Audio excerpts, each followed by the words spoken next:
일부 의원들만. 하나도 안 배웠지. 들어가고 나서 사람이 됐어. FTA 찬성파. 자.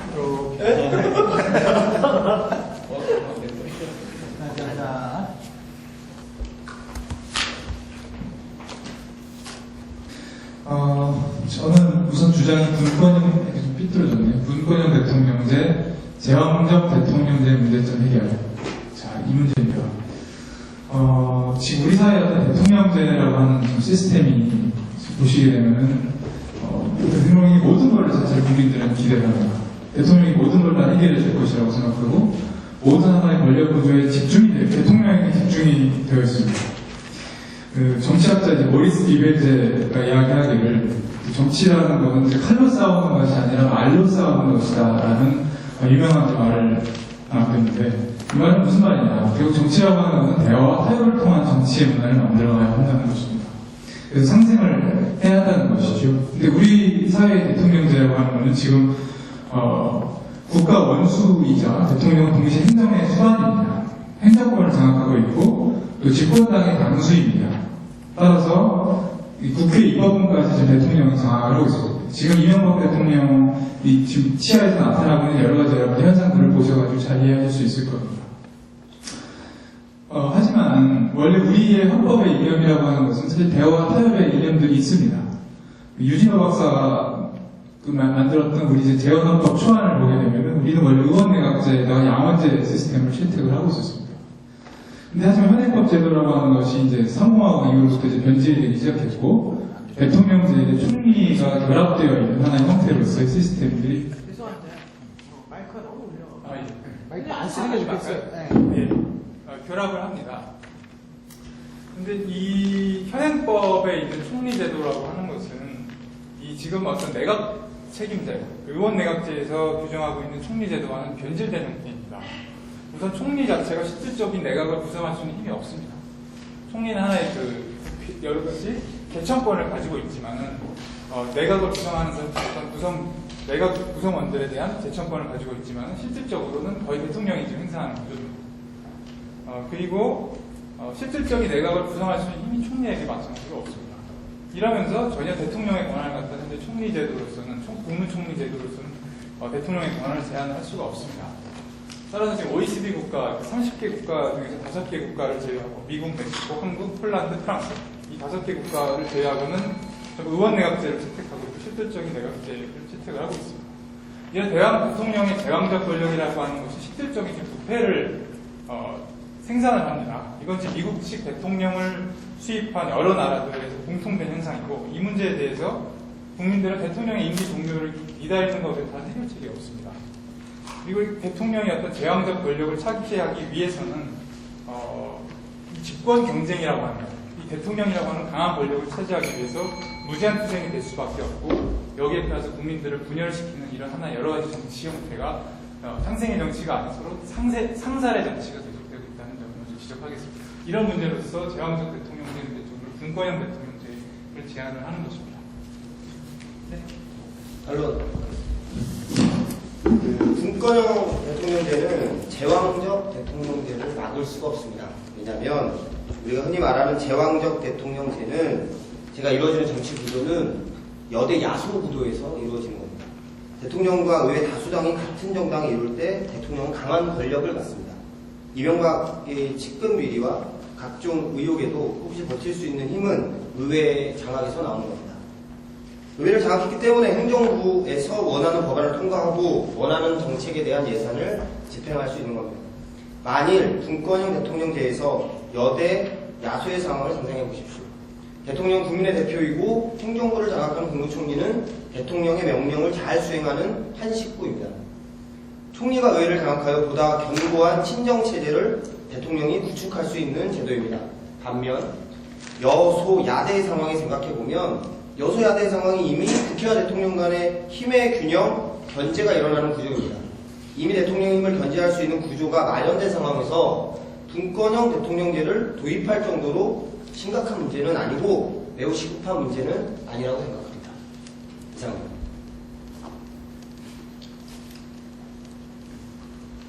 네, 3분 내에 다른 또 이야기 하실 수 있고요. 아니면은 예. 네네. 그 안에는.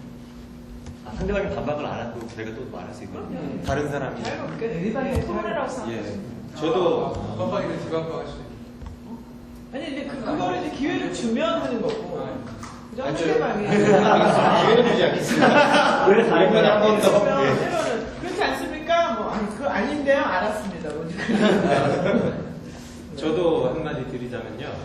아까 전에 이제 박지용 의원께서 대통령이 이제 집권당의 당수를 겸해서 국회 입법권도 장악을 한다고 말씀을 하셨는데 이것은 최근에는 사실과 다릅니다. 우리나라에 있어서는 집권당의 당수를 함께 겸임을 했던 대통령은 김대중 대통령이 마지막이었고요. 그 이후에는 대통령, 노무현 대통령 그리고 이명박 대통령은 집권당의 당수가 된 적이 없습니다. 오히려 최고 권력자가 집권당의 당수를 차지를 하고 국회 입법권을 장악하는 시스템은 현재 대통령 제도가 아니라 여기에서 찬성하고 계시는 지금의 그 분권형 대통령제에서 국정의 전반의 책임을 지고 있는 총리가 집권당의 당수이자 국회 입법권을 장악하고 있는 권력자입니다. 이상입니다. 시간이 더 있습니다. 예. 제왕적 대통령제라고 비판하기 전에 장점을 한번 살펴볼 필요도 있습니다. 대통령제가 가지고 있는 장점 중에 하나는 정책의 일관성입니다. 분권형 대통령제가 되었을 경우에는 상대방과 끊임없이 타협을 이루어오면서 중요한 정책들이 교착 상태에 빠졌을 경우에는 이것이 임기 내에 해결되지 않는다는 문제도 분명히 가지고 있거든요. 긍정적인 부분들은 분명히 있습니다. 그런 부분들에 대해서 일관성 있게 정부의 정책들, 국민이 뽑아준 국민의 정책이 흐름을 타고 끊임없이 지속시켜 나갈 수 있다는 것, 이러한 장점들 때문에 무조건적으로 대통령제에 대한 비판에 문제가 있다고 생각합니다. 네, 이렇게 반론하도록 하겠습니다.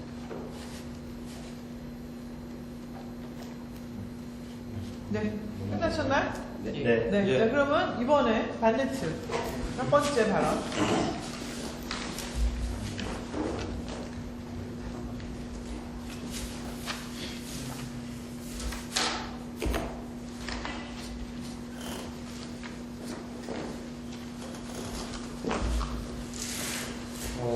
예, 저희는 분권형 대통령제는 한국의 정치상에 맞지 않는 제도라고 생각합니다.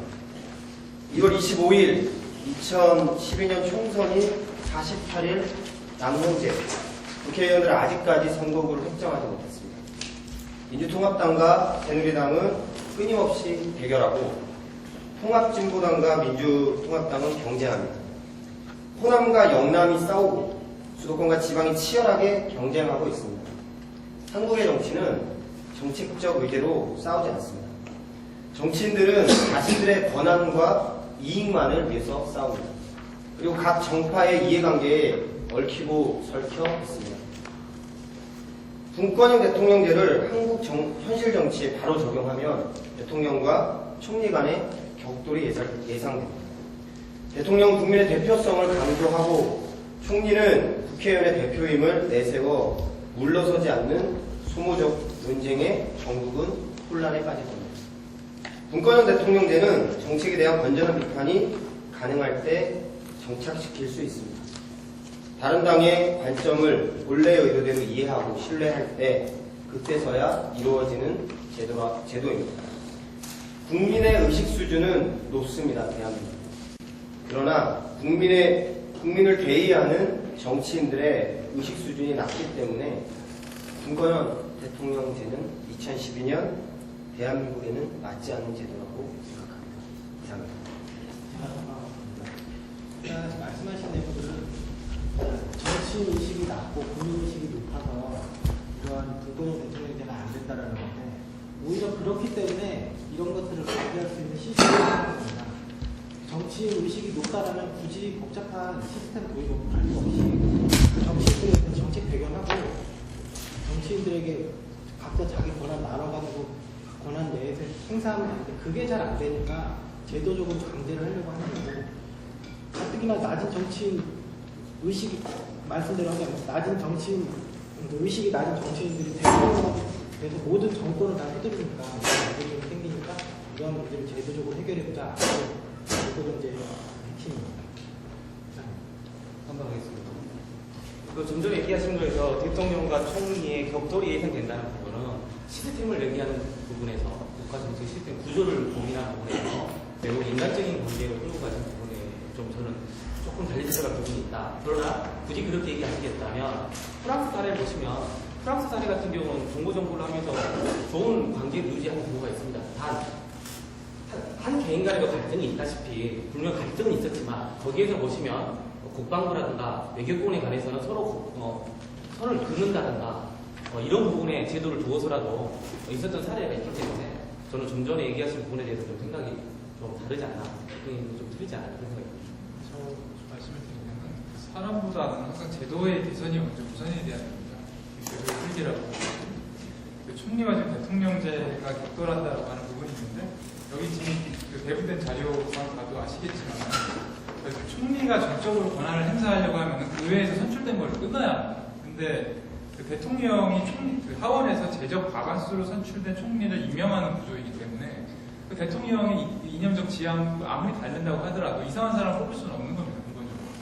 그래서 어느 정도 신망이 있고 의회에서 굉장히 경력이 많은 그리고 여러 가지 의회 의사들을 갖다 통합할 수 있는 능력 있는 사람들을 총리로 선출하기 때문에 그런 문제점들은 어느 정도 보완될 수 있다고 생각합니다. 그리고 제가 말씀드리겠는데요. 대통령과 총리의 그 역할이 다릅니다. 대통령 같은 경우는 외교, 통일, 국방, 안보에 그 권한이 한정되어 있고요. 총리 같은 경우는 그 밖에 행정적 결정권을 가지고 있습니다. 이게 그 당이 다를 수도 있지만 당이 같았을 때에는 정부와 의회의 정책적 연속성이 있을 수 있습니다. 그래서 더 큰 장점이 있을 수도 있습니다. 바로 해줄 수 있습니까? 30초 남았고요. 그러니까 안줄 거야. 차이가 있으니까요. 예, 그 한국의 정치 상황이 맞지 않다고 하셨는데 저는 오히려 한국의 정치 상황이 딱 맞다고 보는 게 뭐 최근에 이명박 대통령께서 뭐 4대강 사업 이런 경우에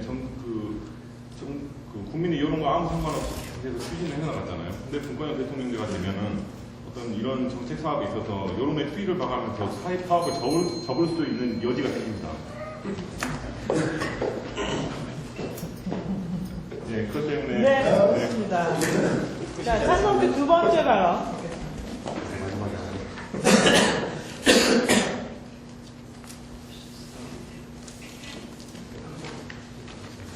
저는 우리 독립조 박주영 후보에 이어 분권형 정부 형태에 대한 지지를 펼치고자 합니다. 그래서 왜 제왕적 대통령제가 문제인가를 이어서 설명하겠습니다. 제왕적 대통령제는 여야 격돌의 상황에서 정치 안정이라는 국민적 관심 사안은 어려질 수밖에 없습니다. 제 제목과 그 이유는 차기 집권을 위해 여야의 국민적 관심 사안은 상관없는 무차별적인 대야 투쟁의 장으로 변하기 때문입니다. 여당이 압도적 다수 의석을 가질 경우에는 대통령이 사실상 국회까지 지배하게 되고 야당은 농성 투쟁으로 갈 수밖에 없어 싸움판 국회가 됩니다. 비근한 예로 2007년 한나라당의 미디어법 날치기가 그 좋은 예일 것입니다. 국회에서 해모가 등장하고 또다시 여야 당직자 보좌관들이 고성과 몸싸움이 국민들의 원성을 샀습니다.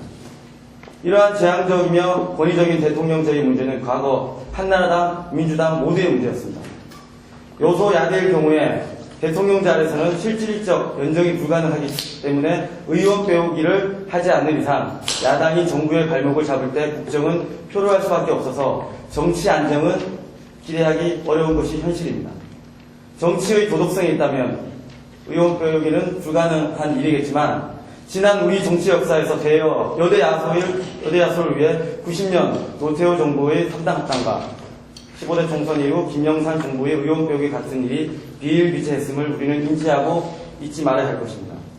대통령이 국가 원수와 행정수반을 겸하는 대통령제 아래에서 대통령은 부패 문제, 갈등, 국민 갈등, 정치 불안 등에 대한 무한 책임에 가까운 추궁으로 도덕성, 신뢰성에 상처를 입어 국가 위기 상황에서 국민적 에너지를 결집시키는 리더십을 발휘하기 어렵습니다. 그리고 평상시에도 국가 원수로서의 권위가 실추되어 나라의 중심이 없는 상황이 지속되어 무질서 상황이 조성되고 이를 보는 국민들 중에는 성급하게 과거 권위주의 체제에 대한 향수를 말하는 사람까지 생기는 형편입니다. 참여정부 때를 생각해 보시면 권위주의였는 권력을 폄하했던 노 대통령이 거의 모든 행위는 가볍고 가치 없는 행위로 규정지어졌습니다. 그때마다 과거 박정희 대통령 시절을 겪은 분들은 권위주의 통치 시절을 그리워하며 노무현 대통령을 공격했습니다. 그때마다 우리는 대항도 못하고 때로는 그들의 논리에 동조했다는 것을 잊지 말아야 합니다. 현행 헌법의 5년 단임제 또한 레임덕 현상의 조기 가시화라는 페달을 맡고 있습니다. 그래서 대통령제의 제왕적 권한을 그대로 둔 분권형 정부 형태를 말하는 것은 부패 문제, 국민의 분열의 정치 불안 문제에 눈을 감는 것으로 무책임한 일이라고 생각합니다. 결론적으로 분권형 정부 혹은 분권형 대통령제로 가기 위해서는 제왕적 대통령제의 요각과 회유의 정치가 통하던 시대의 권력 구조를 타파하는 혁신적인 사고의 전환이 필요하다고 생각합니다. 그 대안은 분권형 권력 구조라고 자신합니다. 제가 짧게 반론 하나 하겠습니다. 요지로 맺힌 게 정치 안정이라고 말씀하셨는데, 소위 쉽게 생각하면 일본 사람들이 생각하는 한국의 정치 구조에서 가장 부러운 점 중에 하나는 대통령의 임기가 5년이라고 확정돼 있다라고 하는 것이죠. 그런데 소위 이원 집정부제나 내각제 뭐 이런 형식의 근거가 되게 되면 보시는 것처럼 내각 불신임 그리고 하원 해산권 등이 지속적으로 발생될 수 있는 여지가 있습니다. 그렇기 때문에 현재 대한민국의 정치 구조, 특히나 선거 구조의 시스템 안에서 다수의 내각 불신임이나 하원 해산으로 인한 재선거 등으로 인해서 정치 안정은 훨씬 더 어려워질 것이라고 생각합니다. 네, 말씀하신 것 중에 레임덕에 대한 언급과 대통령 4년 연임제에 대한 함께 들어왔었는데요. 사실 4년 연임제가 되면 이건 새로 등장하는 새로운 국가 지도자의 등용보다는 현직 대통령에 굉장히 유리한 점입니다. 국정 수행의 연속성이라는 장점 못지않게 어떻게 보면 바보같이 보일 수 있는 대통령이 계속 연거푸 상승될 수 있다는 맹점도 있고요. 그리고 단임이기 때문에 좀 더 집중적이고 밀도 있는 국정 수행이 이루어질 수 있다고 생각합니다. 그리고 무엇보다 연임제가 되게 되면 자꾸 정책이 인기를 타는 경향으로 이어질 수 있습니다. 그리고 레임덕은 어차피 연임제가 되더라도 연임제의 끝부분에 같이 찾아올 것이라고 봅니다. 예, 제가 한 말씀 드릴게요. 최선님은 이번에 새누리당 의원 의석수 몇 석인지 아십니까? 지금 가지고 있는 의석수. 정확하게 모르겠는데 176석 정도 되지 않나요? 네, 174석입니다. 죄송합니다. 그럼 지금과 같은 상황에서 분권형 대통령제가 되었다. 그러면 MB정부의 총리는 누가 될까요? 새누리당의 대표가 되든지 뽑겠죠. 아까 말씀하셨던 4대강 사업, MB정부가 갖고 있는 수많은 잘못된 제도들, 과연 지금과 같은 상황에 분권형 대통령제가 도입된다면 막을 수 있을까요? 대답해 주십시오. 이 문제는 대통령 선거하고 의회 선거가 다르기 때문에 심판할 수 있는 기회가 있습니다, 저희에게. 그런데 이게 대한민국이 가지고 있는 5년과 4년의 차이 때문에 그 심판의 시기가 늦어질 수는 있지만 거기까지 듣겠습니다. 분권형 대통령제는 대통령 선거와 의회 선거를 같이 가는 걸 전제로 하고 있습니다. 그렇기 때문에 그런 부분들을 알고 진행하시는 게 아니에요. 저도 한마디 하겠습니다. 김선진 의원입니다. 최성경 의원께서 국가 수반이 어떤 통치까지 겸하고 있어서 정쟁의 대상이 돼서 해외에 나갔을 때 어떤 권위가 추락을 할 것이다 이런 요지의 말씀하신 걸로 알고 있는데, 북한에서 이제 주로 외교를 담당하는 사람이 김정일 또는 지금의 김정은 국방위원장이 아니라 김영남 인민회의 위원장이 이제 외국을 많이 돌아다닙니다. 근데 이제 이게 국가 수반과 상징적인 국가 수반과 실제적으로 내치를 담당하는 사람이 다를 경우에 과연 우리 눈에 비쳤을 때도 김영남 씨가 이제 외교를 할 때 위상과 그것과 비슷한 효과를 가지겠지 않을까 생각합니다. 여기서 일하죠.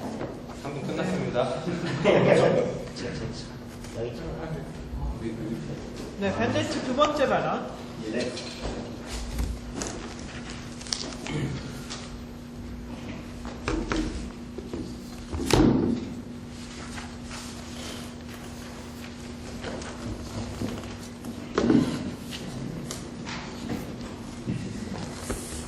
네, 미시적이고 무책임한 빅뱅 방식의 전시용 혁신인 군사력 정부에 대해서 반대하도록 하겠습니다.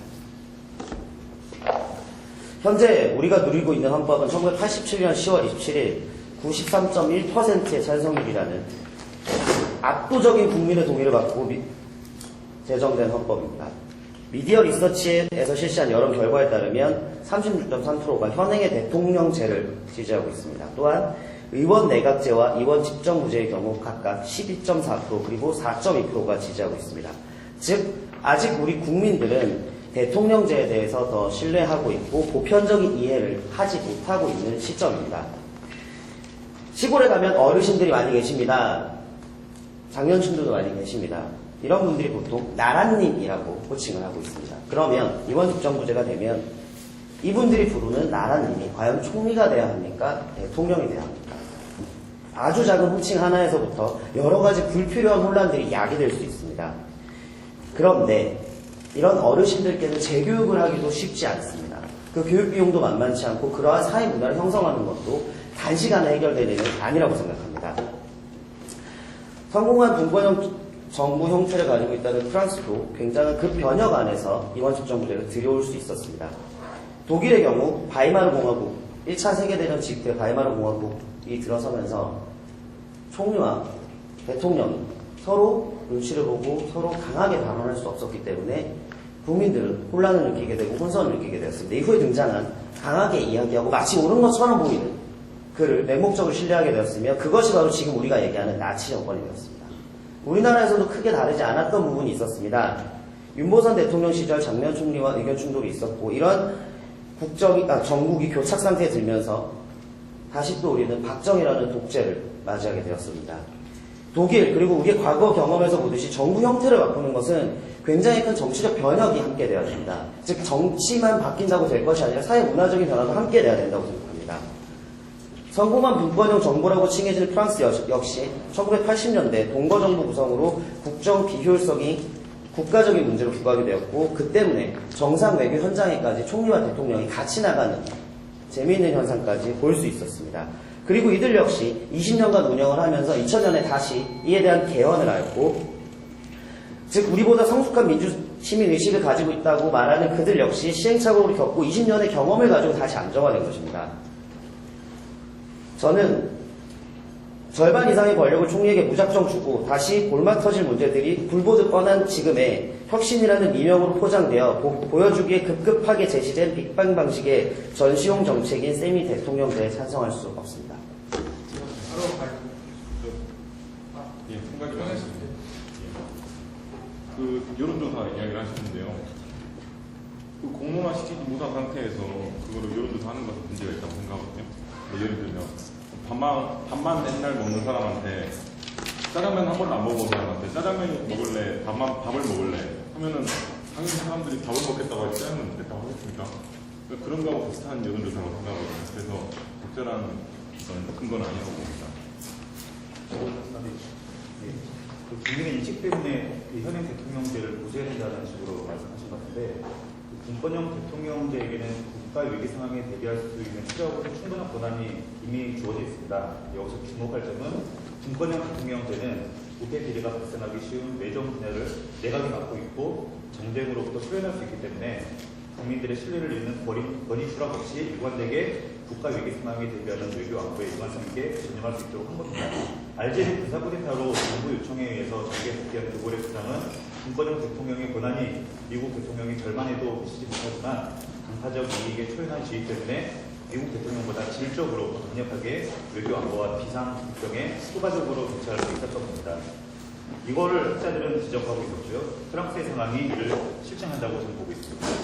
더해서 말씀드리면 87년도 헌법 체제를 어떤 압도적인 당연히 당시 결과가 나왔던 이유는 군사 독재 정부를 극복하기 위해서 5년 단위제가 가장 우리 사회에 적합하다 이런 경제사회적 문화 정치적인 어떤 문화적인 배경들이 있었기 때문이지 지금 그것이 어떤 87년도 상황이 25년이나 지난 우리 사회의 현재를 담보할 수 있는 게 아닙니다. 5년 단위제를 통해서 사실 나타나는 가장 큰 문제는 대통령에 대해서 적당한 평가를 할 수가 없다는 겁니다. 근본적으로. 그리고 지금 그런 것이 만연이 되어 있기 때문에 지금 사실 이명박 정부 같은 경우 보면은 하고 싶은 게 강합니다. 그리고 실제로 측근들이 권력이 굉장히 부패해가지고 지금 만연이 되어 있는 상태임에도 불구하고 어떤 자기는 할 말을 하는데 이렇게 좀 해가지고 전혀 이 사람에 대해 어떻게 책임을 물어야될지 국민들이 전혀 알 수가 없습니다. 두 번째는 그 당시 윤보선 이제 장면 정권 이야기 하셨는데 그 당시 그 말씀하신 것처럼 충분히 그 당시였던 우리 사회의 어떤 문화적 배경들이라고 하는 것이 이런 이원 집정부제를 담보할 만한 여러 가지 경제적인 또는 사회적인 이런 하나 시민적 성숙들이 되지 않았었던 것이죠. 근데 그렇기 때문에 어떤 그 제도가 실패했던 것이지 지금 현상의 제도는 충분히 어떤 그런 상황들을 담보할 수 있다 이렇게 생각합니다. 저기 약간 좀 재밌는 얘기로 나라님 분명이기 때문에 그 시골에 계신 분들이 이해를 못하신다. 그에 대한 뭐 비용도 발생한다고 말씀하셨는데 우리 국민에 대한 능력을 너무 폄하하십니다. 시스템 문제로 뛰어난 국민성을 지닌 우리 국민들은 금방 적응하고요. 금방 다 그 내용상을 다 인지하고 인정하실 겁니다. 그게 제 생각을 다니겠습니다. 네.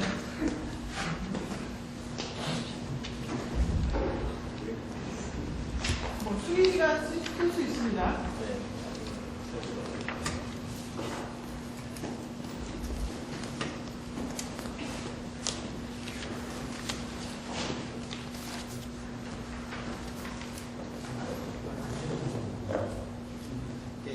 제가 원래 발표 순서가 좀 더 뒤쪽인데 이왕에서 여론조사 얘기가 나왔으니까 제가 여론조사에 대해서 말씀드리겠습니다. 저는 대세는 김건영 대통령인데 여론조사 2002년도에 당시 민주당이 그 대통령 공약으로 김건영 대통령 개헌을 공약으로 내세웠을 때 그때 지지율이 한 자리였습니다. 근데 이것들을 민주당에서 적극적으로 홍보를 하고 KBS에서 토론 등을 하면서 이 지지율이 2002년 7월 달에는 47.3%까지 올랐고 8월 달에는 56.3%까지 올랐었습니다. 그 뒤에 노 대통령 취임 두 돌 기념으로 한겨레에서 여론조사를 했었을 때 그 당시에 노 대통령의 분권형 대통령제는 아니었지만 분권형으로 국정을 운영하는 것들에 대해서 적절하다라는 여론이 64.1%였고 부적절하다는 여론이 27.5%였습니다.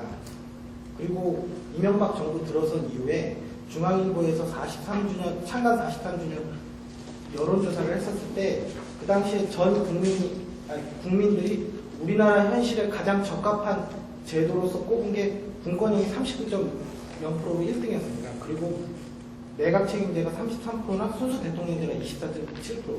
이렇게 현재의 여론 자체는 분권형 대통령제가 더 대세입니다. 근데 좀 재밌는 건 최근에 그 새누리당의 이재호 의원을 중심으로 해서 친이 세력들이 그 분권형 대통령제를 주장을 하고 있는데 여기에 대한 여론조사는 1등이 4년 중임제가 38.5%고 분권형 대통령제가 6.2%로 꼴찌입니다. 이게 최근 조사가 2010년도인데 근데 제가 생각할 때 이 여론조사는 기존의 여론조사하고 좀 고려해 볼 게 취임 초기 때 대통령이 좀 지지를 받고 힘을 얻었을 때, 즉 노 대통령 취임 두 돌 때인 2005년도나 아니면 이명박 정부 초창기 때인 2008년도에는 분권형 대통령제가 상당히 대세로서 지지를 받고 있었다는 겁니다. 근데 지금 취임 말기 대통령제가 대통령이 레임덕에 빠지고 국정이 굉장히 혼란스러울 때는 국민들이 분권형 대통령제에 대한 우려를 할 수도 있다고 생각합니다. 정치 불안정의 문제 때문에. 하지만 이런 것들은 제도 그 여론조사를 어떻게 하느냐에 따라서 좀 달라질 수 있고 그 다음에 현재 상태로 2010년도에 여론이 이렇게까지 분권형에 대해서 안 좋게 나왔다는 건 가장 큰 거는 분권형 그 자체에 대한 불만보다는 친미 세력들이 이것들을 정치적으로 이용하고 그런 것들을 알 수 있는 여러 지표가 현 정권 하에서 개헌을 상당히 많은 국민들이 반대를 하고 있다는 겁니다. 따라서 적극적인 홍보와 이렇게 한다면 우리나라의 제왕적 대통령제에 대한 문제점은 모든 국민들이 인식을 하고 있기 때문에 홍보를 통해서 이런 것들을 여론조사는 얼마든지 바뀔 수 있고 이상입니다. 네, 반론. 노무현 대통령 초기 때 그 대통령 중임제에 대해서는 몇 프로가 나왔죠? 아니, 그때는 중임이나 분권형이냐가 아니라 예, 알겠습니다. 분권형 국정으로 예, 알겠습니다. 이명박 대통령 초기 때 중임제가 몇 프로 나왔죠? 중임제가 아니고 순수 대통령. 예, 됐습니다. 예. 그러면 최근에 한 거는 분권형 그 중임제가 몇 프로 나왔죠? 38점. 예, 그러면 전에 두 차례에서는 중임제에 대한 언급이 없었습니다. 그렇죠? 그렇기 때문에 그 국민들이 중임제에 대한 언급이 없었기 때문에 분권형을 선택한 겁니다. 왜냐하면 대통령 권한이 좀 많다라고 생각했던 거죠. 그런데 국민들이 지금 현재 생각하는 것은 분권형 대통령제를 통해서 대통령의 권한을 나누자 이런 측면이 아니라 중임제를 통해서 대통령의 현재의 어떤 정부에 대한 책임을 매번 제대로 좀 더 제대로 물어가자라는 게 국민들의 의견이라고 볼 수 있을 것 같습니다. 그 의원님께서 말씀하셨듯이 초반에는 여론조사를 가지고 국민들의 대세는 분권형이라고 말씀하셨습니다. 그런데 뒷부분에 가서는 자기가 원하는 여론조사가 안 나왔다고 해서 여론조사는 어떻게 설계하느냐에 따라 좀 다르다라고 표현하신 것은 약간 논리적인 비약이 있다고 생각합니다. 여론조사에 대한 이야기를 좀 더 보강하고 싶은데요. 여론조사의 표본이라던가 이런 것들에 따라서 그리고 또 집행하는 기관에 따라서 굉장히 의견이 자의적으로 편집될 수 있는 부분이 굉장히 많습니다. 특히 이렇게 정치 제도를 개선에 관련해서는 국가 이제 기관인 국회라던가 국민투표를 통해서 가부를 결정하게끔 되어 있는데 그거에 대한 시행 여부를 대통령이 제안하거나 할 때도 물론 언론을 통해서 여론조사들을 국민들이 신문이나 이런 걸 통해서 많이 접하긴 하죠. 그렇지만 그걸 판단을 가지고 근거에서 이게 타당하다라고 주장하는 거는 적절치 않은 것 같고 그런 의견들이 물론 언론이라던가 제3방송국을 통해서 여러 의견들이 있지만 실제로 제도 변화에 이끄는 데에는 실제 현실 정치에 참여하는 분들이 어떻게 국민들을 설득하고 진행해 나가는가가 중요하다고 봅니다. 그래서 지금 우리가 만들고자 하는 대안들이 국민들이 얼마나 공감하고 있는가가 대세다라고 표현하는 것은 적절하지 않다고 생각합니다. 지금 민심 MB 정부로 떠나가고 있고 그 MB 정부에 있는 장관은 그쪽의 실세들이 지금 막 이야기를 하고 있잖아요. 지금 당장에 이번에 돼야 된다고 생각하시는 겁니다. 예안님으로 답해주세요. 저희 시간 좀 남으니까 사실관계 하나만 말씀드리고 싶은데요. 노무현 대통령이 말씀하신 2007년 1월 9일자 대국민 담화에서는 중임제를 말씀하시지 않았고 대통령은 연임만 승인하겠다라고 말씀하셨다는 점 사실관계 확인하십시오. 저 이렇게 반론하겠습니다. 네.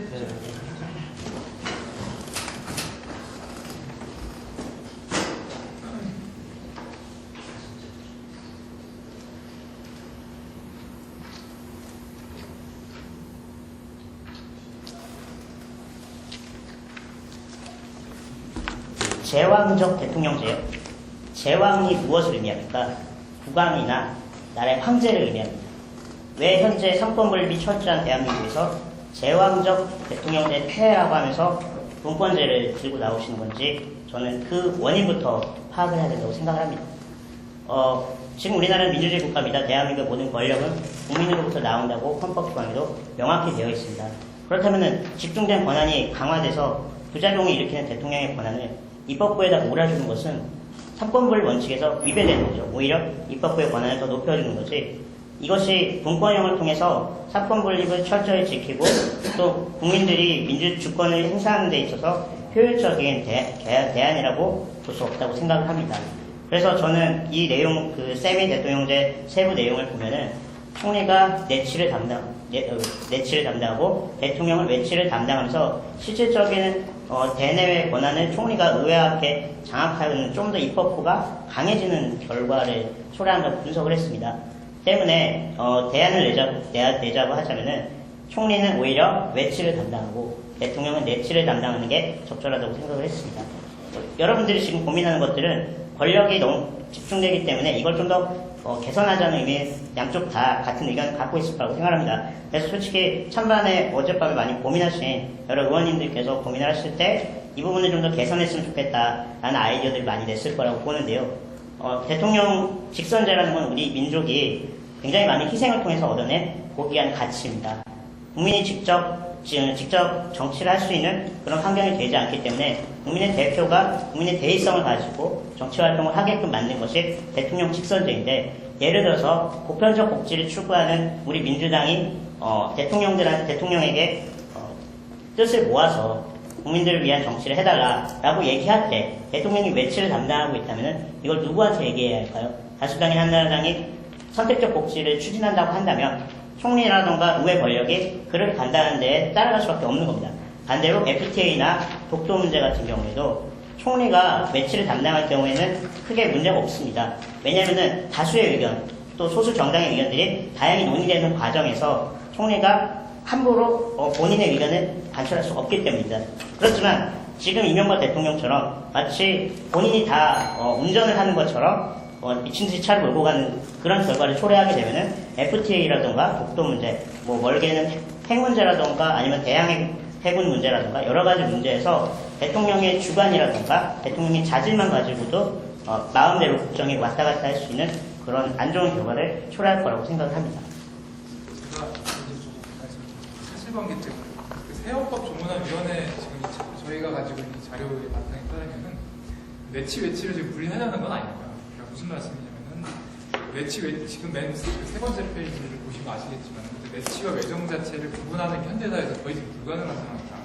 그래서 오히려 집행권이 대통령이 가지고 있는 강한 집행권을 갖다가 어떻게 분산시킬 것인가에 핵심이 있는 것이지 외치냐 이분법적으로 구별하는 게 어렵다는 게 제 생각이고 그래서 지금 가장 여기 굉장히 핵심적인 내용 중에 하나가 대통령령을 발령하는 데 있어서 대통령이 더 이상 할 수가 없다는 겁니다. 무슨 말이냐면은 법률이 있으면 당연히 그 법률의 시행을 하기 위해서 대통령령이 있는데 그 대통령령을 총리가 가져가게 된다고 하면은 이 대통령령을 상당히 제한을 해버릴 수가 있는 거죠. 그리고 대통령이 그에 대해서 타당하냐 안 타당하냐는 걸 승인하는 구조로만 가면 된다는 겁니다. 그래서 이런 하나의 권력 구조에 대한 분리의 문제로서 봐야 되는 것이지 어떤 뭐 업무 긴장의 면에서 어떤 이것이 명확하게 이 책임 기준 이 문권형 대통령제가 그렇게 되는 것은 아니다. 그 점을 먼저 좀 지적을 좀 하고 그게 추가로 덧붙이면 그 외치 내치를 나눈다면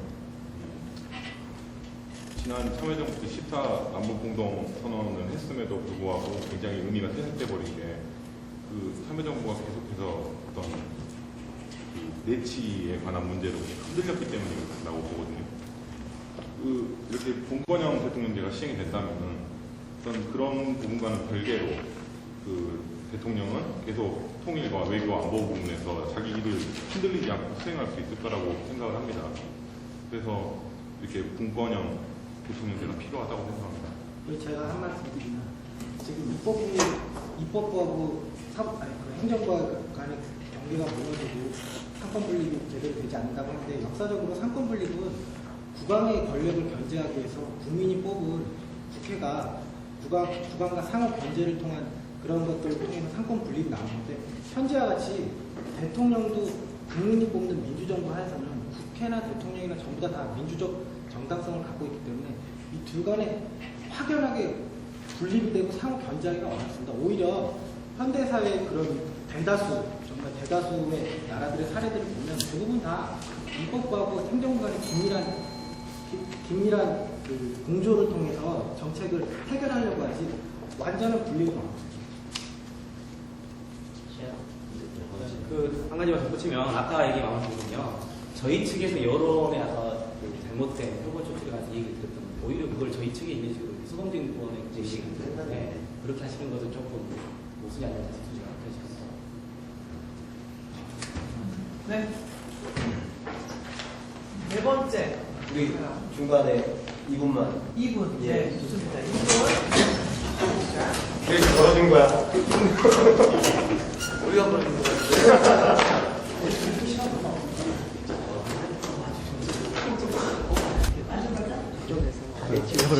외치를 이원하는 걸 잘못하라고 생각을 해버렸기 때문에 내거 원 본문을 다 써버렸어 저쪽에서. 이거 좀 안 되는데. 그걸로 차라리 가세요. 알아서 그거 있잖아요. 그거 우리나라는 휴전 상태고 계엄령은 총리가 아니야. 너가 생각해야 돼. 지금 네가 생각해. 어쩔 수 없어. 지금 타이틀 말을 만들어. 네 컨텐츠가 있어. 아직 시간 좀 있으니까 너는 저기 뭐 지뢰인감에 신경 쓰지 말고. 그러니까 방금 정현이가 했던 거 아주 간단하게 묻고 빠지고 간단하게 빠지고 진짜 좋았어. 근데 이거 이용해서 이거 이용하면 쟤네들 하겠구나 하는 생각이 들더라고.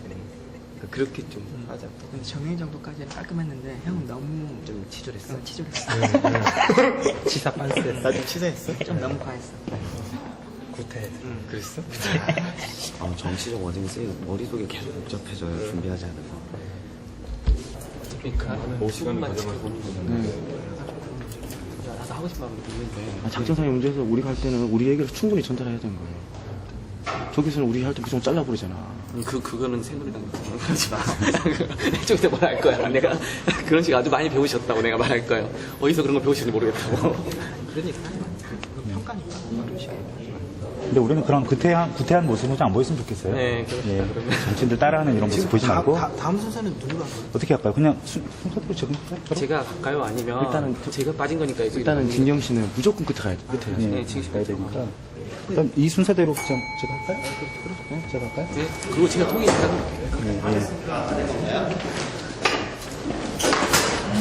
다음에 하나 써줘야 돼, 한번.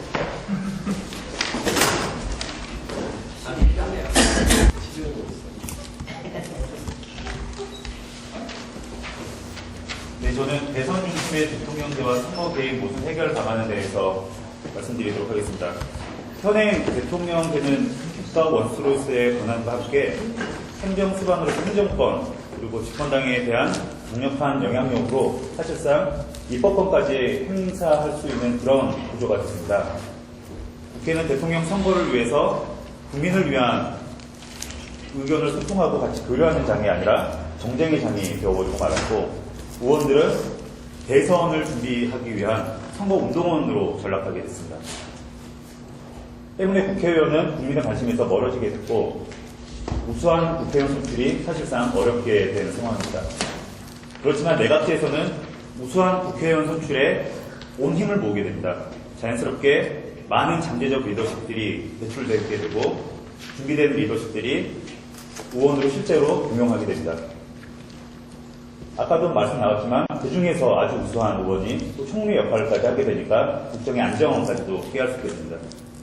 하지만 지금 현행 대통령제에서는 좋은 훌륭한 지도자를 얻기가 어렵습니다. 의원은 무능하고 무능력하게 되고, 여야를 막론하고 다음 선거를 위해서 자기가 그토록 지지하던 대통령을 이제는 또 자기 총선의 승리를 위해서 공격하게 됩니다. 그럼 그 의원들의 요구에서 대통령은 자연스럽게 또 탈당을 하게 되고요. 해결 방법은 분권형 대통령제 개헌을 통해서 대통령의 단임제와 국회의원 대통령 임기를 동일하게 하고 연임을 허용하는 방법으로 해결할 수 있을 것입니다. 분권형 대통령제의 성공적인 사례로 거론되고 있는 프랑스의 사례를 충분히 반영하되 한국은 프랑스와 달리 우회 역사가 매우 짧습니다. 그렇기 때문에 여러 의원님들의 협조하에 의회주의를 비롯한 정치적인 민주화를 심화시켜서 정파 간 공정과 공생의 논리, 대화 협상을 통한 수용의 정치를 축적하고 우리 정치 사회를 안정시켜 나가고 성장시켜 나가야 할 것입니다. 선거제도로는 유권자와 정당의 선호가 대선에 큰 영향을 주기 때문에 대통령 선거의 결선 투표제 방식을 고려할 필요가 있습니다. 이는 투표율을 저하나 당선자의 정당성 약화, 소수 정당 지지자들이 투표 의혹이 감퇴돼서 결국 투표율이 낮아지게 되는 그런 문제점들을 해결할 수 있을 것입니다.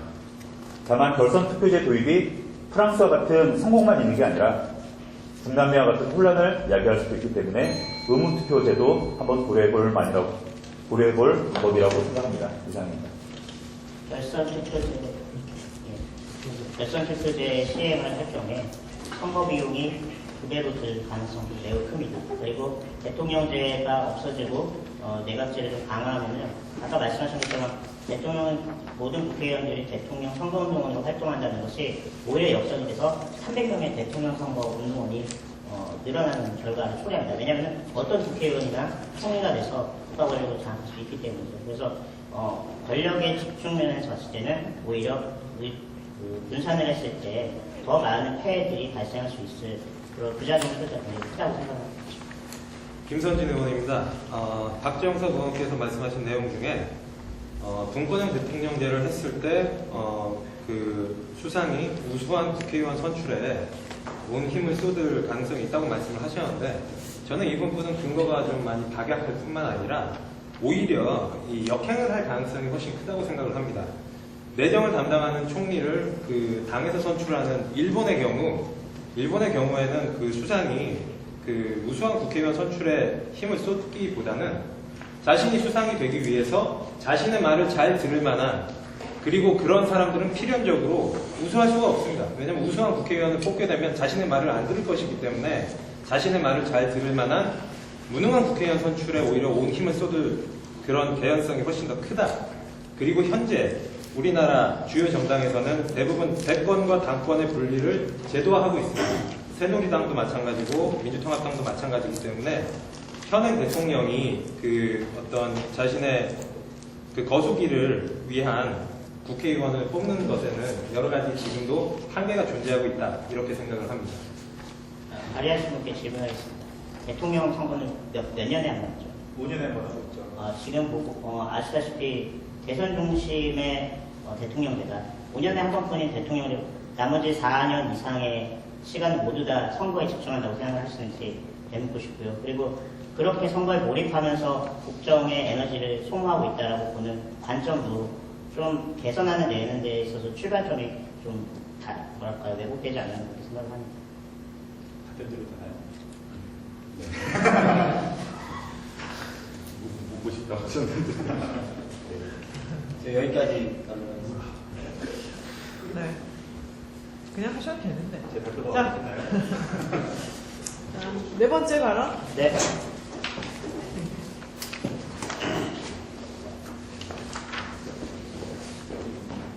칠판에 좀 써도 되죠? 네.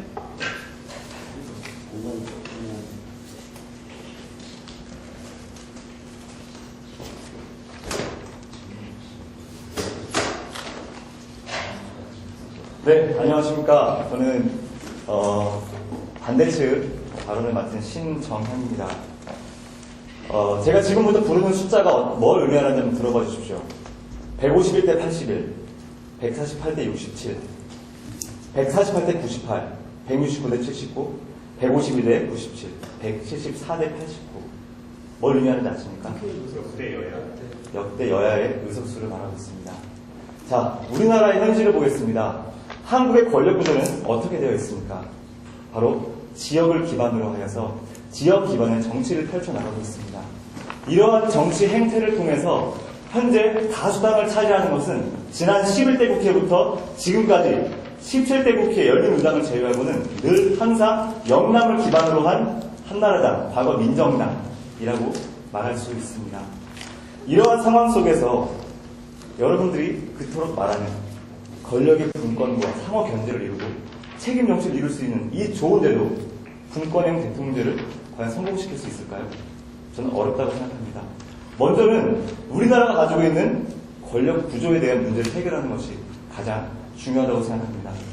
자, 칠판에 적었습니다. 68대 31, 뭘 의미하는지 아십니까? 바로 영남의 의석수와 호남의 의석수를 알려주고 있습니다. 여기에서 아주 중요한 것은 바로 총리를 뽑을 때 과연 어느 지역을 기반으로 한 정당이 총리를 배출할 수 있느냐, 이거에 대한 우리가 해결책을 찾지 않고서는 이 좋은 제도도 걸림돌에 걸릴 수밖에 없다는 것을 말씀드리고 싶습니다. 이렇게 됐을 때 우리는 어떠한 상황을 맞이할지 정말 불보듯 뻔하죠. 영남 총리의 영남 대통령 어떨까요? 지역주의의 인기 영합주의까지 그들이 내놓는 정책은 불보듯 뻔할 것입니다. 다시 말씀드려볼게요. 영남 총리의 호남 대통령, 이때부터는 어떠한 정세가 형성되십니까? 그때는 지역의 이익을 기반으로 한 대통령과 총리의 전투가 벌어질 것입니다. 우리나라는 프랑스와 같이 모든 정당들의 논쟁들이 정책을 기반으로 하지 않습니다. 물론 정책 기반도 있습니다. 하지만 정책 이전에 그들에게 표를 몰아줄 수 있는 지역을 기반으로 한다는 것을 명심하셨으면 좋겠습니다. 여기에 한 가지 대안을 말씀드리겠습니다. 정말 이 좋은 제도를 성공시키기 위해서 저희 쪽에서는 한 가지 대안을 말씀드립니다. 바로 이러한 모순을 해결할 수 있는 선거구 획정제도의 개선. 이것이 첫 번째 해결책입니다. 두 번째 해결책은 지난 18대 총선 때 한나라당을 지지했던 투표율은 약 65%였습니다. 하지만 의석수는 몇 석이었죠? 17석이었습니다. 이것을 비춰봤을 때 지금의 다수 득표제, 소선거구제는 지역주의를 해결할 수가 없습니다.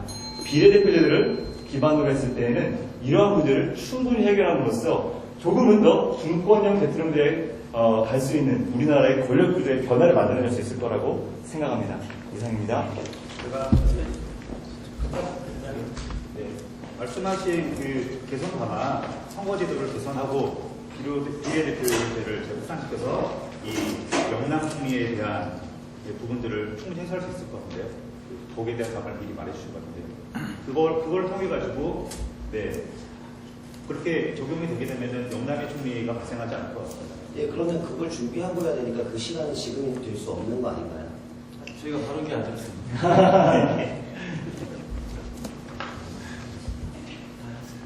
그리고 간단하게 지역주의로만 총리가 나올 거라고 전제를 해놓고 말씀을 하시니까 그렇게 그 안에서만 생각하게 되는데요. 지금 계급 분열이라든가 세대 분열, 그 투표 결과에서 굉장히 많은 변화를 보이고 있거든요. 그리고 지금 부산 영남권에서 지금 민주당에서 계속 출마하고 있고 그런 부분까지 생각을 해서 판단을 해야 한다고 봅니다. 근데 지역주의로만 총리가 나올 것이라고 생각하는 건 좀 아니지 않나. 제가 이번에 바른게 드리겠습니다. 이번 4.11 총선에서 민주통합당이 다수당이 안 될 거라고 생각하십니까? 저는 반드시 다수 당이 되기를 바라고 있습니다. 그러면 아직까지 당에 대한 확신과 자신감이 없어 보이시죠? 저희 다수당. 이 말을 인정하고 확신이 없으면 올 12월 19일 대선도 승리하지 못합니다. 그래서 신정현 후보님께 더 확신을 가지는 마음을 가졌으면 좋겠고요. 30초 동안 거기에 대한 얘기 부탁드립니다. 네, 감사합니다. 맞습니다. 우리 반드시 승리해야 됩니다. 이번에 승리해서 우리 통합당의 중요한 정책들을 우리는 실현시켜야 됩니다. 하지만 이런 것들을 좀 더 합리적으로 공정하게 게임을 하기 위해서는 이러한 문제들의 해결을 전제하지 않고는 어렵다는 것입니다. 걸림돌을 제거해서 우리 모두 민주통합당의 승리를 위해서 힘을 모읍시다. 박수 한번 쳐야 되는 거 아니에요? 전 세계에서 지역을 기반으로 정당이 존재하는 거는 우리나라뿐만이 아니에요. 미국도 그렇고 이탈리아도 그렇고 프랑스도 그렇고 스페인도 그렇습니다. 근데 이것이 이런 지역을 기반으로 한다는 것 자체가 김건영 대통령제에 대해서 만약 반대한다면 제가 볼 때 국회를 뽑을 이유가 없어요. 제가 프랑스에 살다 왔기 때문에 말씀을 드릴 수가 있는데 일단 알겠습니다.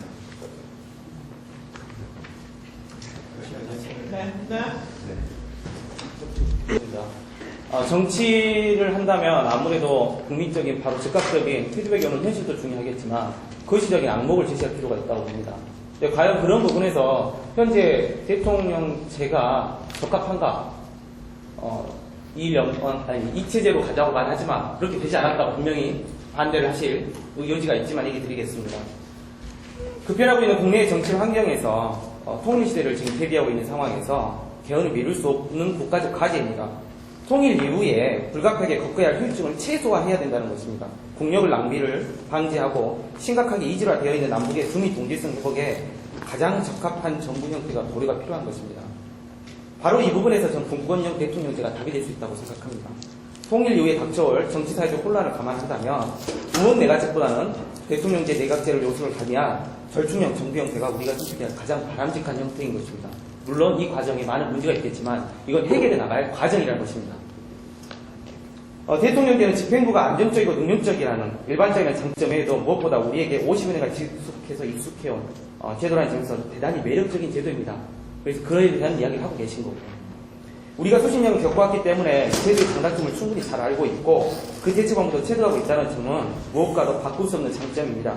하지만 대통령제가 근본적으로 지니고 있는 문제점들은 여전히 존재합니다. 권력이 한 곳에 모이기 쉬운 정부 형태이기 때문입니다. 따라서 대통령에게 부여한 과도한 권한을 분산시킬 필요가 있고 분권형 대통령제의 개헌은 적어도 이론상으로는 대통령제가 갖는 장점을 살리면서 단점을 메울 수 있는 유일한 방법이고 북한 지역을 대표하는 인물이 대통령 또는 총리로 국정운영에 참여할 수 있다는 점이 이 제도가 가질 수 있는 장점입니다. 또한 우리나라같이 타협과 공존에 대한 정치에 아직은 그래서 얘기하셨지만 익숙하지 못한 국가에서는 대통령의 리더십 파이가 오히려 긍정적인 영향을 끼칠 수도 있다고 보는 것입니다. 더불어 한 가지 더 얘기를 드리면 GDP 3%, 30조, 우리나라 국가 전체 예산의 10%입니다. 여기서 이제 통일 비용과 분담 비용이 생기는데 보통 통일 비용을 얘기하십니다. 어마어마한 얘기가 있습니다. 하지만 분담 비용은 더 어마어마합니다. 현재 이 분담 국가 유지 상태인 거죠. GDP의 10%. 이런 부분들에 대해서 남한이 뭔가 행동을 취해줘야 북한과의 관계에서도 보일 수 있는 이 구조적인 제도가 바로 이 제도라고 생각을 합니다. 현실적인 이유가 안 된다. 긴 시간이 필요하다. 또 정치 체제의 변화가 매우 급변하다고 얘기하시겠지만 이 사회적인 내성력을 강화를 위해서라도 기업이 변하듯이 정치적인 이 시스템의 변화를 시도함으로 인해서 다시 한번 민주주의 성숙도 이룰 수 있고 북한과의 관계도 앞당길 수 있으며 경제적인 비용도 절약할 수 있는 거시적인 기회라고 생각합니다. 이상입니다. 예. 제가 발언을 좀 하겠습니다. 예. 박은철 의원님께서 말씀하셨던 것처럼 통일을 위해서 분권형 대통령제를 만들어야 된다라고 말씀을 하셨죠. 하지만 통일 정책에 있어서 가장 중요한 것은 일관성이라고 생각을 합니다. 국민이 바라는 통일 정책을 지지함으로써 뽑힌 대통령, 오직 대통령제가 아니고서는 이런 정책의 일관성을 보장할 수 있는 정책은 없다라고 생각을 하거든요. 여기에 덧붙여서 만약에 분권형 대통령제를 시행했었을 때 가장 큰 문제가 뭐라고 생각하십니까? 저는 바로 지금의 MB 정부에서 총리가 바로 과거 열린우리당, 그죠? 더 과거의 민주당, 그죠? 햇빛 정책을 지지했던 이 두 사람이 대통령과 총리가 되었을 때 과연 통일 정책이 어떻게 진행될 것인지 저는 상상해보지 않아도 너무 뻔한 결과라고 생각합니다. 이렇게 지지부진하게 북한과의 관계를 이렇게 할까 저렇게 할까 상호간에 조율도 못한 채 5년, 4년의 임기가 끝나버린다면 오히려 북한과의 관계는 악화될 것이라고 생각합니다. 현재 선거구 획정은 인구 비례로 되어 있습니다. 북한의 인구는 아시다시피 남한에 비해서 굉장히 열악한 상황입니다. 분권형으로 될 경우에 북한이 갖고 있는 리소스는 항상 바다를 넘을 수 없습니다. 그렇다면 북한에 있는 분들이 통일을 한 이후에 낼 수 있는 의견의 양도 제한도 있고 그분들이 국정에 관여해서 좀 더 나은 정책을 낼 때 항상 묵살해야 될 가능성이 매우 커 보입니다. 입법부가 지금 현재 상태로 유지된 상태라면 충분히 그런 부분을 선거구제 개선으로 보완을 할 수 있지만 분권형을 할 경우에 이 국회에서 뽑힌 국무총리가 만약에 그걸 계속 리드를 해간다면은 북한은 통일을 할 의향이 있을 수가 없죠. 항상 이렇게 종속적인 관계에서 민주주의를 피해자가 될 수밖에 없을 거라고 생각합니다. 두 가지를 지적드리고 싶습니다. 한 가지는 지난 노태우 정부 시절 때부터 지금까지 쭉 이어져 내려오는 우리나라의 그 북한과의 통일 정책은 첫 번째 국가연합 단계, 두 번째 국가연방 단계를 거친 후에 1국가 1정부 체제는 굉장히 긴 시간 후에 되는 것으로 상정을 하고 있습니다. 그렇기 때문에 박은철 의원께서 말씀하신 그런 부분은 제가 볼 때 논리가 좀 박약하다고 생각이 되고요. 두 번째는 그 통일을 상정을 했을 때, 예를 들어서 1국가 1정부 체제로 군국정부 됐을 때를 상정을 하더라도 현행 대통령제를 미국 같은 정부통령제로 바꾸고, 그리고 지금의 국회의원 제도를 좀 더 광역 또는 연방 개념을 포괄하는 상하원 양원제로 바꾸는 것으로도 그런 지적하시는 문제점은 충분히 해결할 수 있다고 저는 생각을 합니다. 이상입니다.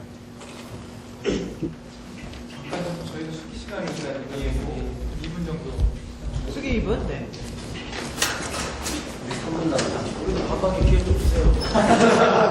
수경만 이렇게 하면 말을 끊어보자. 자, 형, 마음이 걸렸던 것 같아요.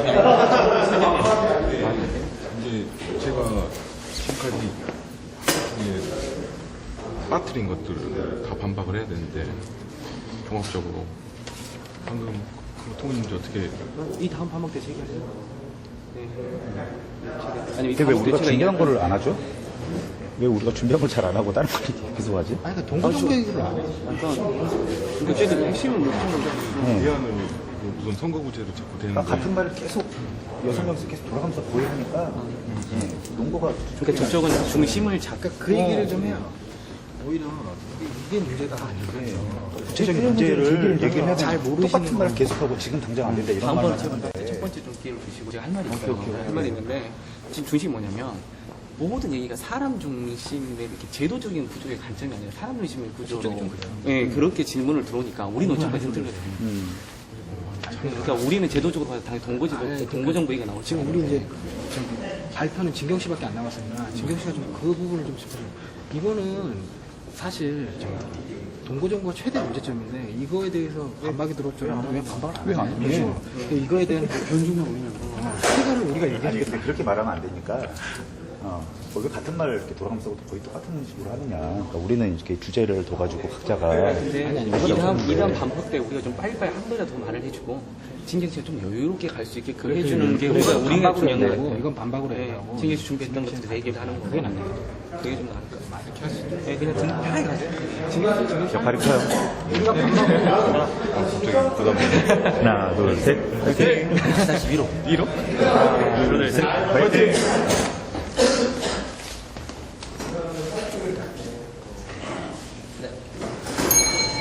자신감이 안 되니까 살짝 이기고 있습니다.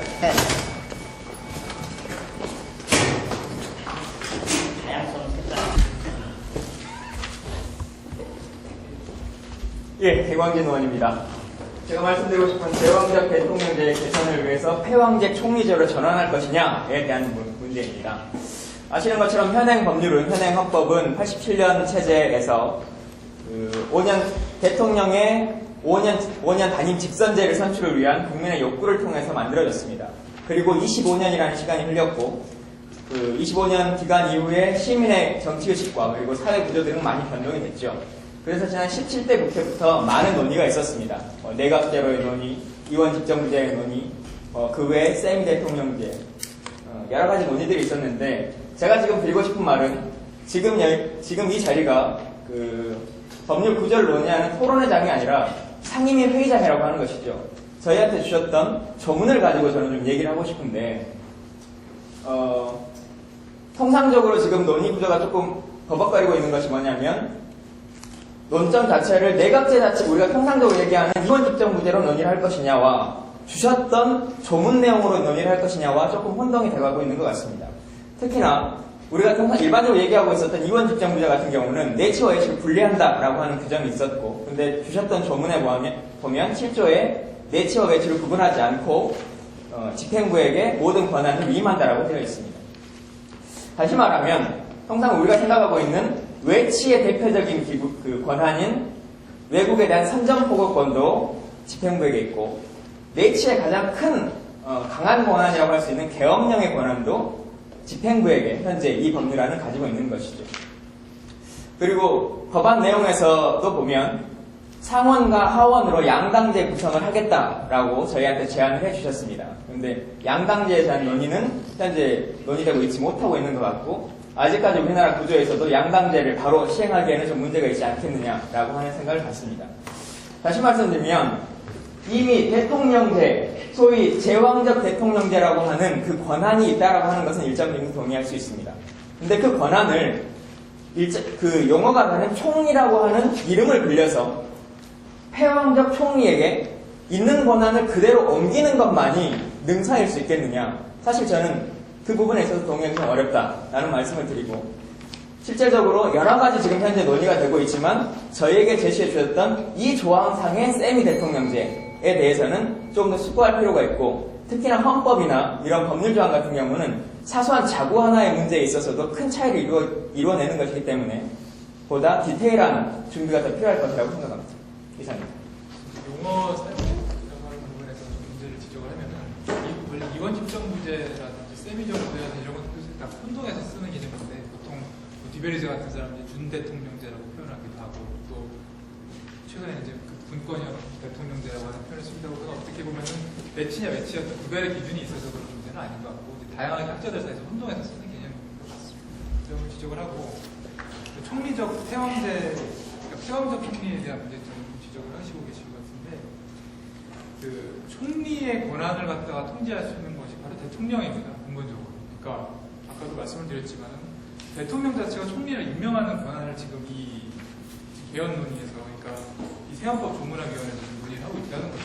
그래서 아까 말씀드린 것처럼 충분하게 어떤 수기가 돼가지고 의회에서 어떠한 합의에 의해서 총리가 선출되지 않으면 대통령이 아닌 자체 총리를 갖다 임명을 하지는 않습니다.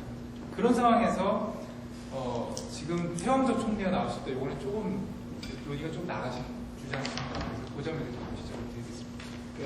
잠시만. 근데 저한테 주셨던 내용을 보면 문장을 그대로 읽으면 그 총리에 대해서는 형식적으로 대통령이 임명하는 걸로만 되어 있어요. 형식적으로.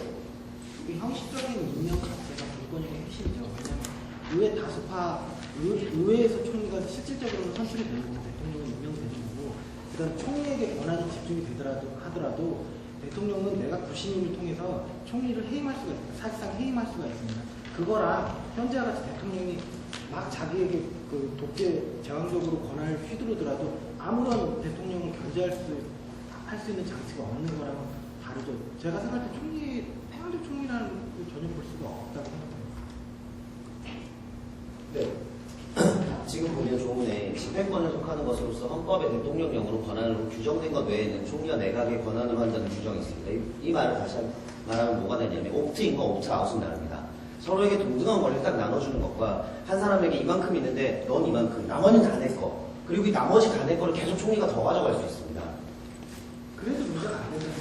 왜냐하면 대통령의 권한을 많이 갖는 거랑 견제장치가 전용 대통령의 권한을 많이 갖는 거랑 결국은 어떻게든지 대통령을 견제할 수 있는 총리가 근데 총리가 만약에 권한이 적으면 불권형 자체가 되게 명목적인 것이 되니까 실질적으로 권한을 줄 수 있도록 총리에게 권한을 좀 많이 몰아주는 측면이 있는 거죠. 그래서 제가 얘기 드리면 계속 현재 보시면 지속적인 정치 혼란을 단순히 사람 문제로 보느냐 아니면 자세히 지역 제품을 제도의 문제로 보느냐 사람의 문제로 많이 갖고 가시는데요. 지역 감정이다 누가 그렇게 할 수 있을 것이다. 근데 제도의 국민들이 항상 부패하기 쉬운 역대 대통령을 뽑았기 때문에 부패했다 이런 굉장히 넌센스라고 저는 생각을 합니다. 그래서 사람의 문제가 아니라 제도의 문제로 봐야 되고 또 그런 자질구적인 원인을 다 뭐라고 하면 매우 피상적인 견해라고 생각합니다. 네, 이제 마지막인가요? 수기 시간 남은 거 쓰셔도 되고요. 저 쓸게요. 네. 같이 쓰죠. 아니 왜 그래도 나. 아니 뭐 시간 그래서 6분 쓰자 같이. 6분 쓰자. 같이. 예, 6분 쓰겠습니다.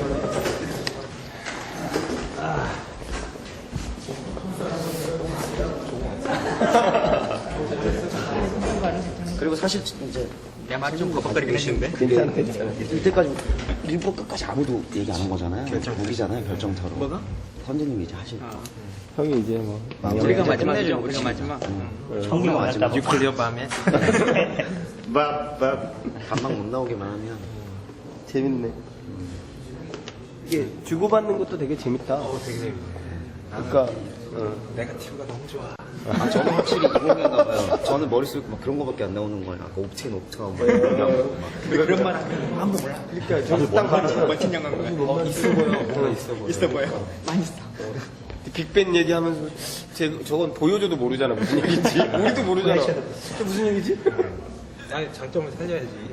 괜히 안 되는 정치 용어 쓰는 데다가 단점. 그러니까 제가 막 버벅대잖아요. 안 되는 거 아까 막 하려고 했던 거. 네, 뭐, 제 주제는 정보정보에 대한 두려움을 버려야 합니다. 근데 이 주제로 들어가기 전에 아까 이제 말씀하신 것의 마지막이니까 한마디 짚어보자면요.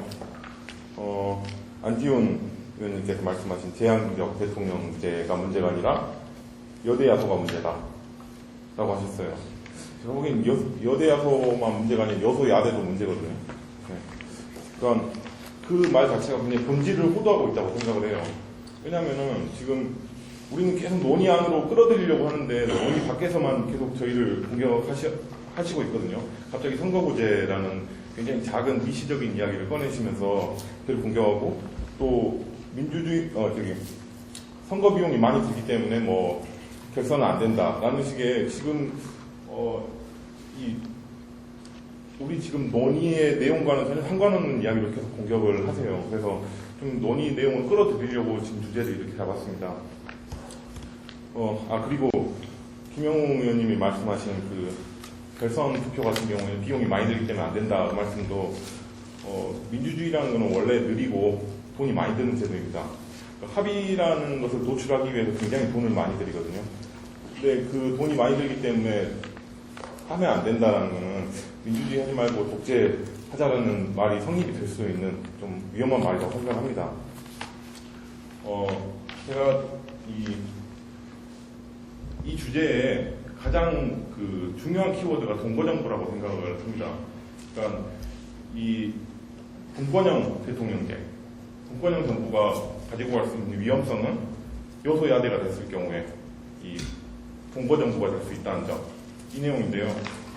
그래서 지금 한 번도 이 내용이 나온 적이 살짝씩 나오긴 했는데 이 이야기 가지고 해야 되기 때문에 저희가 먼저 반박을 하는 형태가 됩니다. 양해해 주시기 바랍니다. 동거정부가 왜 나쁜가에 있어서 먼저 말씀을 드리면은 왜 나쁘냐? 저는 나쁘지 않다고 생각을 하거든요. 오히려 견제와 균형의 원리가 잘 지켜지고 있다는 점도 되고, 그리고 그 과거 정부 사례에서 보면은 어차피 행정이라는 걸 집권 여당이 해나가기 때문에 야당은 계속 때리기만 하면 되고 책임을 지지 않거든요. 근데 같이 대연정으로 정부를 이끌어가다 보면은 대연정으로 정부를 이끌어가다 보면은 이런 부분에서 합의할 수 있는 부분, 그리고 국정 운영이 훨씬 더 능숙하게 굴러갈 수 있는 부분들이 있습니다. 그리고 또 과거에 또 실증적인 사례들도 있습니다. 메이유 같은 학자들은 뭐 40년간 분점정부와 반점정부와 이 동거정부의 사례를 분석을 해서 오히려 합의를 더 잘 도출하는 체계가 이 동거정부라는 결론도 내렸습니다. 예. 공을 때리니까 더 말씀 못 드리겠네요. 그리고 분단이라는 어떤 우리나라의 현실성을 봤을 때 그 외교나 국방에 이 정부 수장이 더 집중을 해야 그 안정적으로 집중을 해야 되겠습니까? 죄송합니다. 마이크 꺼주시죠. 예. 네. 일단 사실관계 확인을 좀 하자면 저희가 아까 얘기드렸던 비용, 사실 선거비용 그 돈이면 엄청난 아이들의 무료급식을 할 수도 있습니다. 그래서 전혀 관계없진 않아요. 비용을 관계가 없다라고 매도를 하시는 건 좀 되려 좀 어폐가 있는 말인 것 같습니다. 그리고 두 번째로 계속 제왕적 대통령제란 이런 얘기를 하는데요. 저는 동거정부 말고 동거정부가 아닌 경우에도 문제가 된다고 생각하거든요. 서로 간에 정당 차이가 있는 게 아니라 정향이 같을 때 일어날 수 있는 일들이 있습니다. 예를 들면 FTA가 날치기가 된다든지 이런 일들. 이런 일들은 차라리 혹시 퍼블릭 컨스티튜션 이런 말들 들어보셨습니까? 국가 공론화제도 이런 절차법을 개선하는 것으로 훨씬 더 많은 근거들을 만들어낼 수 있습니다. 비용 문제에 대해서는 제가 말씀드려서 좀 말씀드리고 싶고요. 결선 투표제를 하지 않더라도 충분히 민의를 반영해서 다수결의 원칙에 따라서 뽑힌 대통령입니다. 결선 투표제라는 것은 그만큼의 선거 비용을 발생시킨 다음에 한 번 더 투표를 하기 때문에 말씀하신 것처럼 다양한 재원을 가지고 쓸 수 있는 여건을 포기하고 간다는 거죠. 물론 절차도 많이 되고 느린 거에 대해서 민주적으로 많이 보완되면 좋습니다. 하지만 기존의 대통령제가 하는 것도 충분히 그거는 얻어갈 수 있다고 생각을 하거든요. 아닙니다.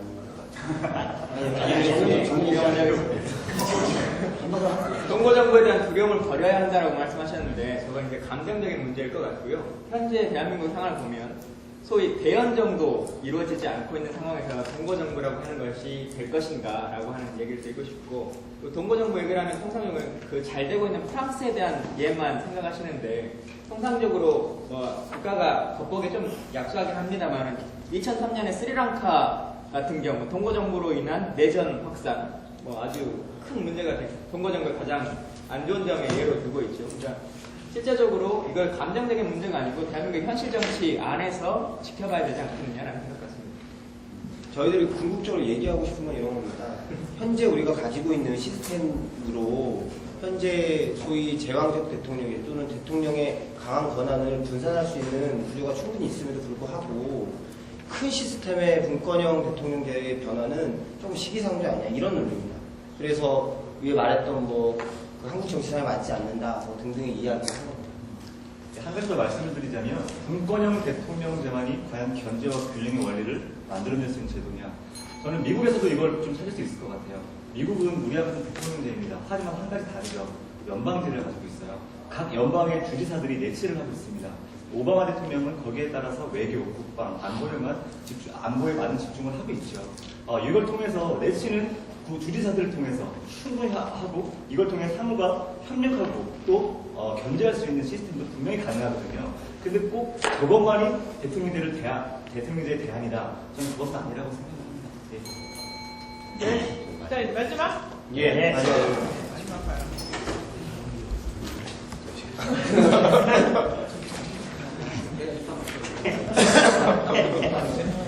드셔도 돼요.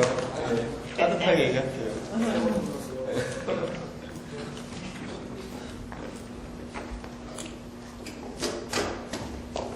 안녕하십니까, 김선진 의원입니다. 예. 먼저 이 부분을 지적을 드리고 싶습니다.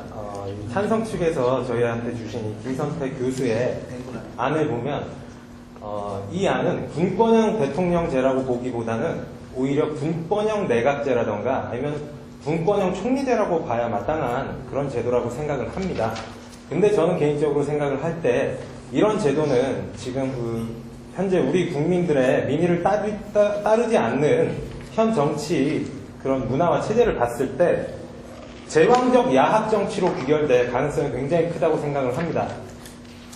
국민의 최고 지도자를 국민의 손으로 직접 뽑고 싶어하는 국민들의 꿈이 있었습니다. 전두환 군사 독재 정권 시절에 전두환 대통령이 퇴임 후에 계속 권력을 유지하려는 명목으로 당시 야당의 이민우 총재와 내각제 개헌을 합의를 하고 그 때문에 성남 국민들과 그리고 진짜 야권들이 들고 일어나서 이민우 총재는 쫓겨나고 결국 87년에 6월 항쟁을 통해서 우리 국민들은 우리 국민의 최고 지도자를 국민들의 손으로 직접 뽑는 그런 유공화국 헌법을 만들어냈습니다. 가장 최근에 국민들의 손으로 뽑은 최고 지도자를 국회의원들이 야합 정치 지도자들이 끌어내린 일이 있었습니다. 2004년에 임기가 4년 남은 노무현 대통령을 임기가 한 달 남은 16대 국회의원들이 탄핵을 했던 사건이죠. 당시에 국민들은 굉장히 분개해서 들고 일어나서 촛불 시위를 통해서 응징을 했습니다. 마지막으로 찬성 측에서 아무 분도 지적을 안 하셨는데 제왕적 대통령제 폐해라고 말하는 근거에는 4대 권력기관의 사유화 문제가 있습니다. 그런데 이런 권력기관의 사유화 문제를 다시 총리에게 권력을 몰아주는 형식으로 문제를 푼다는 것은 올바른 대안이 아니라고 생각을 합니다.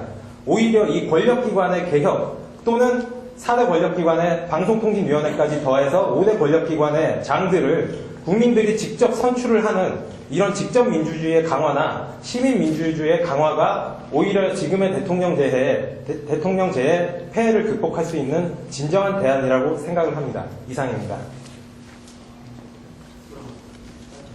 예, 제가 먼저 얘기 드리겠습니다.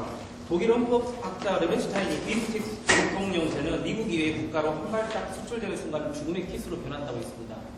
잘 아시겠지만 현재 우리나라의 대통령제는 미국의 대통령제가 다릅니다. 미국은 주 연방이라는 그런 시스템으로 있지만 현재 그래서 한국이 갖는 문제점에 대해서 세계에서 여러 학자들이 계속 관심을 쏟고 있는 겁니다. 그런데 그런 부분들에 대한 관심이 좀 부족하셨다는 것과 비용 얘기를 계속 하시는데 사람의 문제가 아니라 비용 얘기를 하시려면 저희는 지금 제도 얘기를 하기 때문에 제도의 전체적인 비용 얘기를 해주시는 게 맞고 그리고 그런 비용을 세세하게 말씀하신다면 가장 큰 통일시설 복지 비용이 통일시설 1년마다 20조가 들어갑니다. 그래서 저는 그런 구조들이 좀 안타깝고요. 아까 통일정책 전반 일관성 없다고 하셨는데 오히려 말이 어떻게 바뀌냐면요. 이 정권이 바뀔 때마다 통일정책이 바뀌게 됩니다. 아까 하신 말씀이 더 반박하자면 그런 말씀들은 제가 좀 고민이 매우 스럽다. 그래서 좀 드리겠습니다. 정책의 일관성을 확보하는 데 있어서 지금 현행 5년 단임제 대통령제라고 해가지고 반드시 일관성이 있는 건 절대 아니고 제일 중요한 건 우리가 가지고 있는 여러 가지 통일과 관련된 진행되어야 될 보편적 복지 문제 이런 것들이 많이 있는데 그런 것들을 어떻게 우리가 계속 일관성 있게 밀고 나갈 것인가 좀 중요한 시점이겠죠. 거기서 지금 전혀 현실 정치 타협을 보지 못합니다. 그런 타협을 어떻게 만들어낼 것인가. 그런 데서는 권력 구조 개편이 진행되어야 된다는 것이 제 생각이고 그 논의를 좀 너무 미시적으로만 끌고 가시는 것 같은데 이게 거시적인 논의들이 해결이 안 된다고 하면 사람이 아무리 못 된다고 해가지고 문제가 바뀔 수 있는 건 절대 아니다. 제 개인적인 생각입니다. 그러니까 결선 투표 얘기를 계속 하셨는데 결선 투표의 의미는 대표성을 주겠다는 거예요. 정당성과 대표성이 확보되지 않으면 후에 더 큰 기회에 발생할 수 있고요. 이 문제에 대해서는 좀 고민을 하셨으면 좋겠습니다. 그리고 아까 김강진 후보께서 말씀하신 스리랑카 얘기는 우리와 현재의 민주주의 수준이 다른 나라입니다. 도식적으로 그 나라가 그랬기 때문에 우리가 그럴 것이다라고 이렇게 생각하시는 거는 논리적으로 비약이 있는 것 같습니다. 그 4대 권력기관 사유화 말씀하셨잖아요. 또 그것도 이 다른 문제라고 생각하거든요. 지금 이 분권형 대통령제 이야기하는 사대 권력기관 사유화가 문제가 아니라 대통령이 의회를 장악하고 있는 게 문제라고 봅니다. 그래서 그 대통령의 권력을 뺏어서 총리한테 내려주는 정말 치면 제가 저도 한 말씀 드리겠습니다.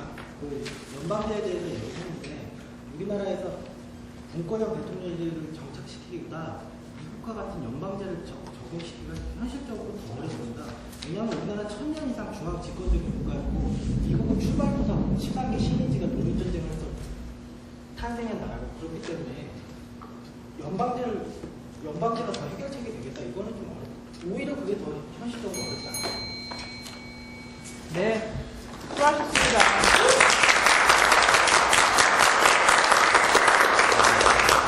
네, 잠깐 쉬었다가 3시에 다시 모이겠습니다.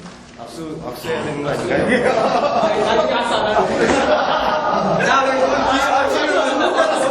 너무 잘 배우셨죠. 어디서 이런 거 배웠어?